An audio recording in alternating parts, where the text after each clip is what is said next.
Thank everybody for being here, and in particular I want to thank all of the local officials who have been working around the clock to help their community respond to this catastrophic storm. It includes Bastrop County Judge Pape, Elgin Mayor Ramirez, Elgin Fire Chief Rania, Elgin Police Chief, and City EMC Chief Chris Noble. Bastrop County EMC Christine Fowles, Assistant Bastrop County EMC James Aldket, DPS Sergeant Zachary Atchison, and he would be the representative, if you would, the face of all of the DPS officers who have rushed to the scene to assist in this process, as well as County Commissioner Snowden. And we also have with us State Representative Syrier. With us. We're here to make clear to the leaders of Bastrop County and Elgin that the state of Texas stands shoulder to shoulder with them in their recovery. Now, we all have the same goal, and that is to make sure that this community is going to be able to recover and rebuild as quickly as possible. There's a lot to be done. As I understand it, there were more than 100 homes affected by the tornado. 19 of those homes were destroyed. So there's going to be some people without a home for a period of time. A point of good news right now is that there is no one in need of shelter. Most of the people without homes or with damaged homes or with family members or friends, there is, my understanding, one person and or one family unit that is staying in a hotel room. Those numbers can shift and alter as time goes along. The point, however, is that all the people who have been affected by the storm have all of their immediate needs being met right now. But we as a state and we as a county and local community, we're going to be pedal to the metal to get this done as quickly as possible, so there will be restoration to people's lives as quickly as possible. That said, the most important thing that came out of the storm that affected the Elgin area is the simple fact that no life was lost. Property damage is serious, and it can be frustrating and difficult and time-consuming for people to overcome property damage. But if you lose your life, you can't overcome anything. And so I am so incredibly proud of the way that people took safety measures into place to save their lives. And I do want to also recognize the media for the role they played in that.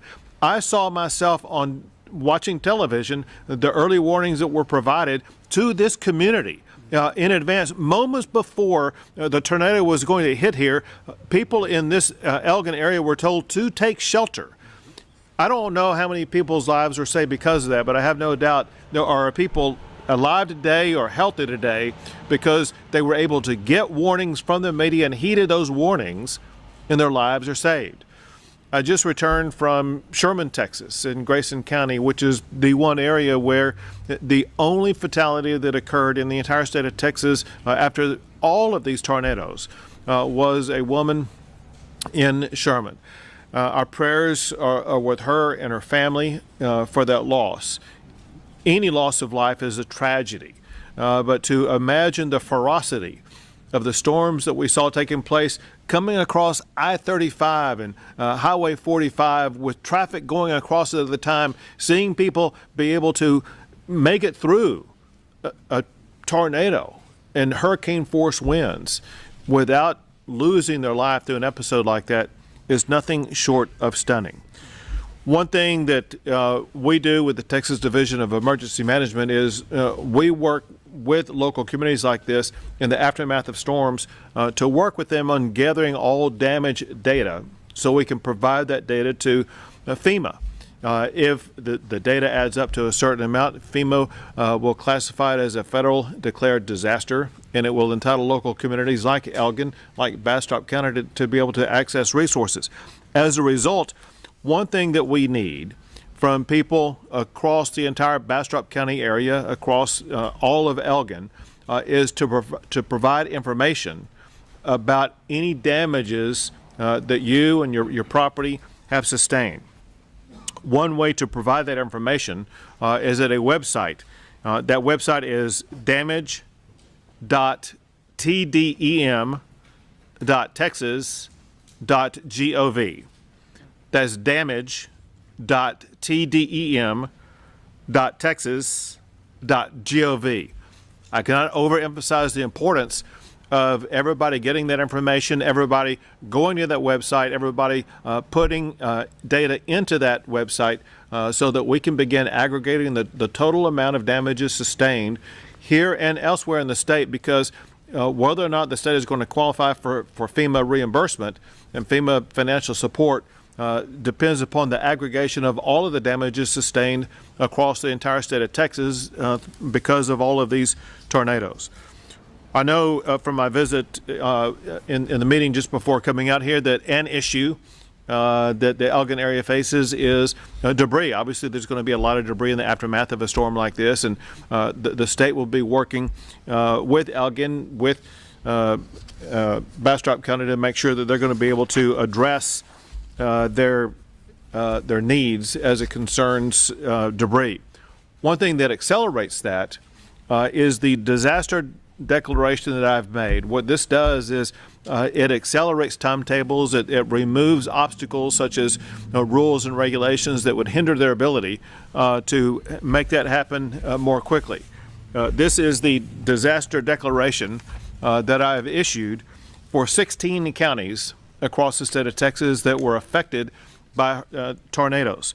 It includes Bastrop, Cass, Cook, Grayson, Guadalupe, Houston, Jack, Madison, Marion, Montague, Nacogdoches, Panola, Rusk, Upshur, Williamson, and Wise are all covered by this disaster declaration. If we learn that there are other counties that have sustained damages that are not on this current disaster declaration, this will be amended to include those other counties.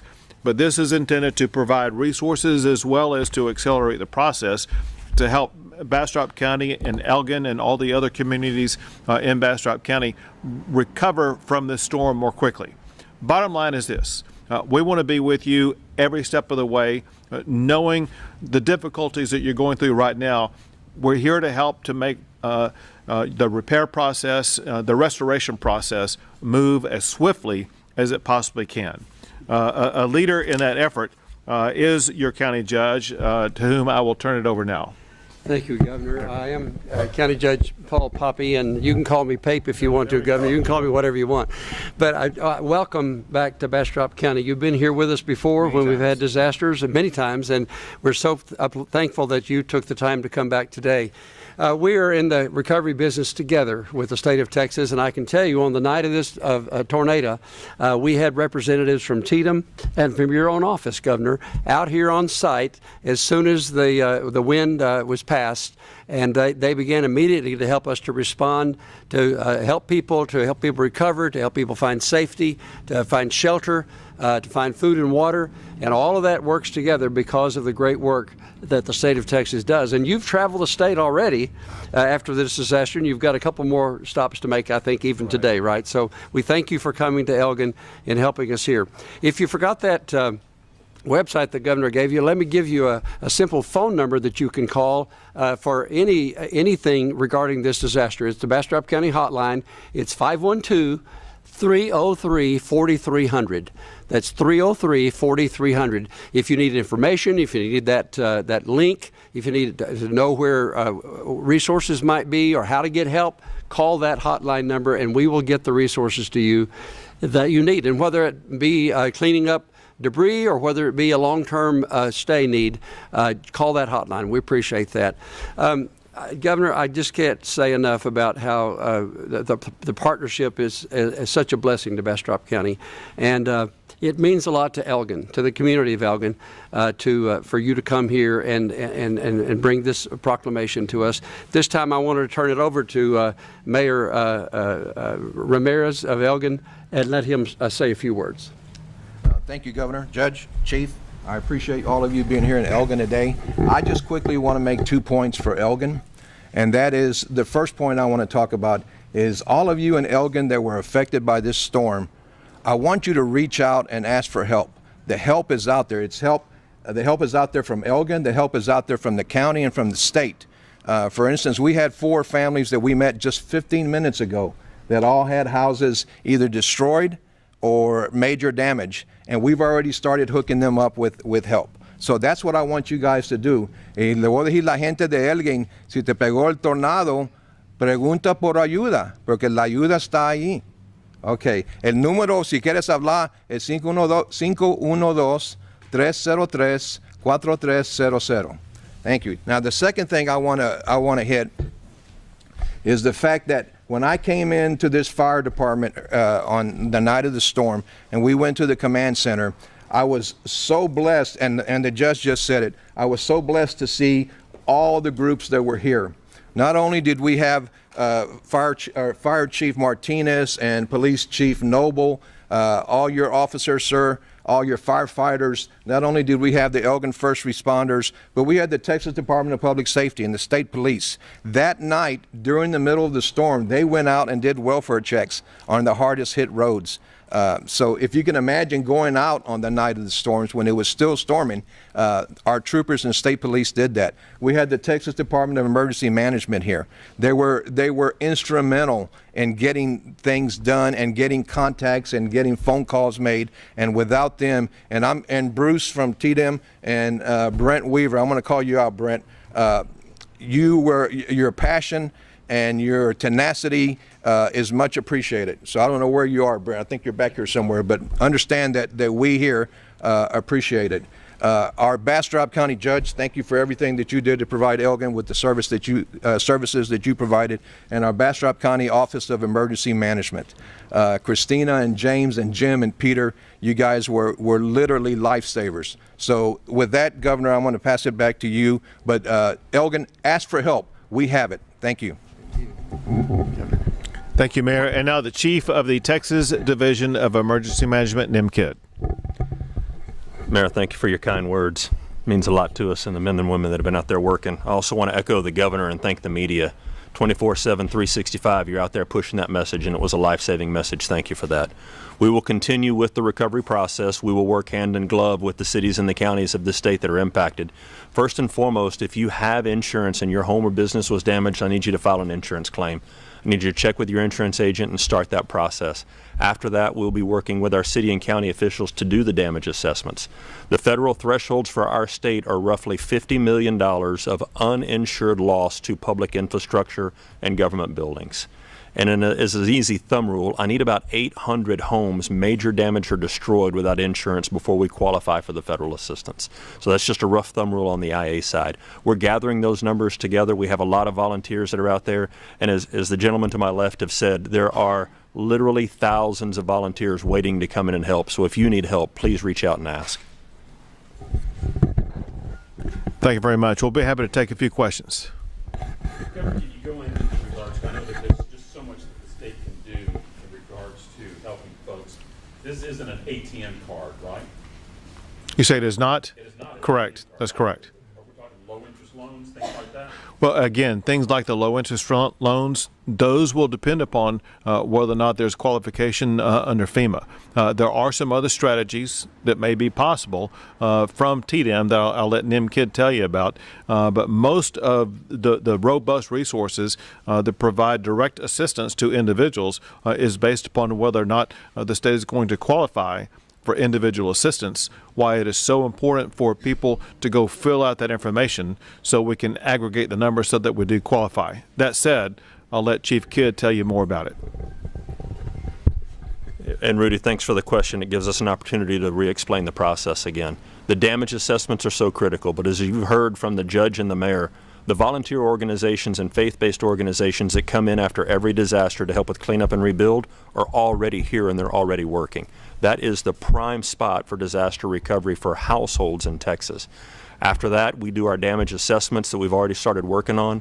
If we aggregate the numbers and meet the federal threshold, then we will apply for FEMA assistance, and that would be individual assistance to households and families. Until we get those numbers, the Small Business Administration for the SBA low-interest loans to businesses and homes will not be turned on until we make the determination of whether it qualifies for FEMA assistance or not. It's just the way the federal rules work. So for the immediate need right now, what can people expect? The immediate need is to go right back to the telephone number that the judge and the mayor gave and have them register what their immediate needs are so that we can connect resources to those needs. Wait, let me elaborate on that, because a need, some people are going to have, all their clothes got blown away. All their other supplies got blown away. We were talking in there earlier. I can't remember if it was you or somebody else. Christina was talking about. Christina, why don't you come up and is she? Where's Christine Tiles?